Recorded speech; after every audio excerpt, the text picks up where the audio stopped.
Bienvenue sur le site chabadgrenoble.com pour cette troisième édition. Donc, le chiffre 3, c'est un chiffre de chazaka, de force, que Dieu nous aide à aller et de faire de belles émissions, d'amener une petite lumière.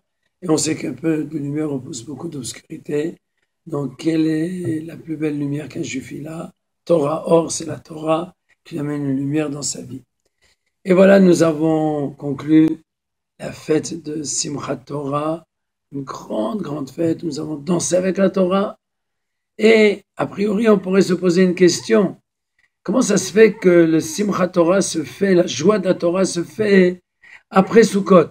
Il aurait été logique de faire Simchat Torah à la fête de Shavuot, qui était le matin Torah, le don de la Torah. Dieu nous a donné la Torah, réjouissons-nous à ce moment-là. Qu'est-ce qui se cache derrière ce minax, cette coutume que nos sages nous ont instaurée? En réalité, on doit savoir qu'il y a eu deux tables de la loi. Il y a une première table de la loi qui a été donnée, oui, à Shavuot, à la fête du don de la Torah, mais malheureusement, ces tables de la loi ont été cassées.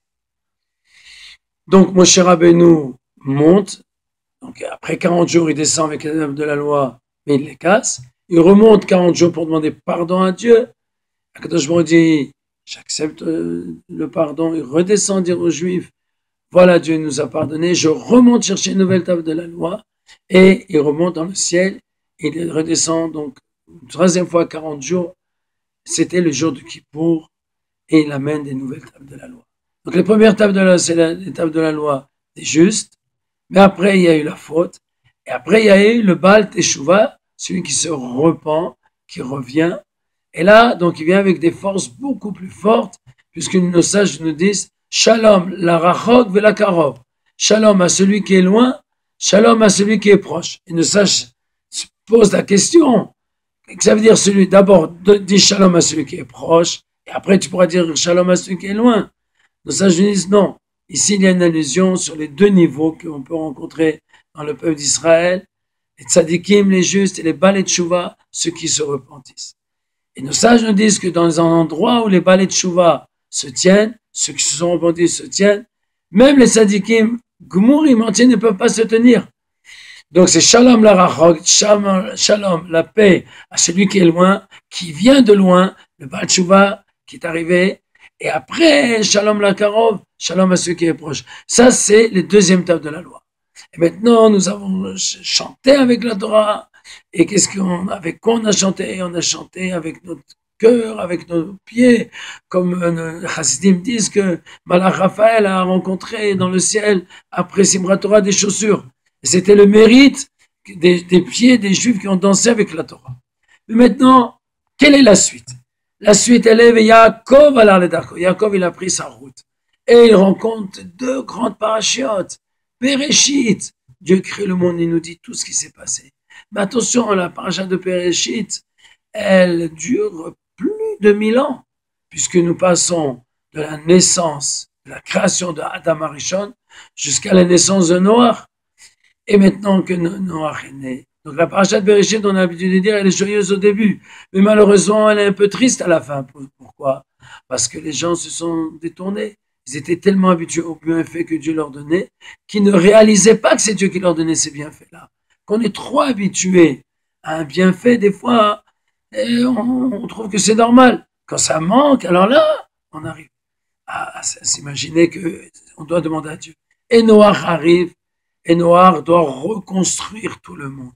Donc le déluge arrive en l'an 1656. Qu'est-ce que c'est le déluge?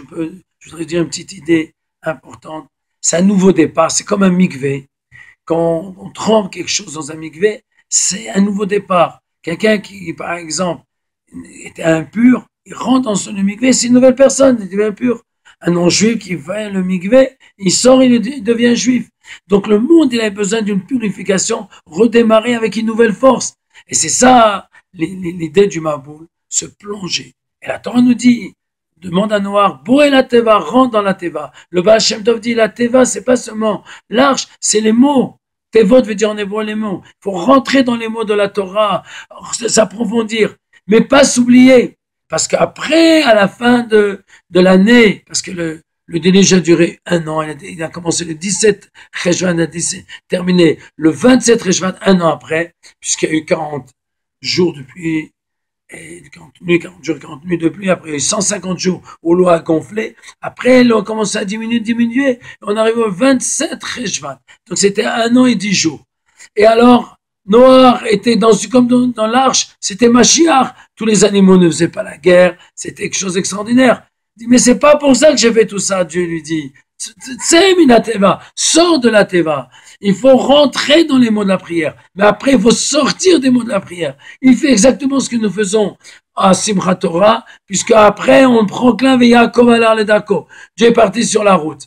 Que Dieu nous donne de prendre des bons enseignements de la Torah Traim, une Torah de vie, qui nous apprend qu'on doit rentrer dans la profondeur de la Torah et prendre cette profondeur et l'amener à l'extérieur et l'éclairer autour de nous et montrer qu'il a Shem Amlocha, que le maître du monde c'est Akadosh Baruch Hu, c'est Dieu, et enlever le voile et montrer que il n'y a pas comme nous, comme on l'a proclamé en dansant à Simchat Torah, Shana Tova, bonne et heureuse année dans la joie et la continuation.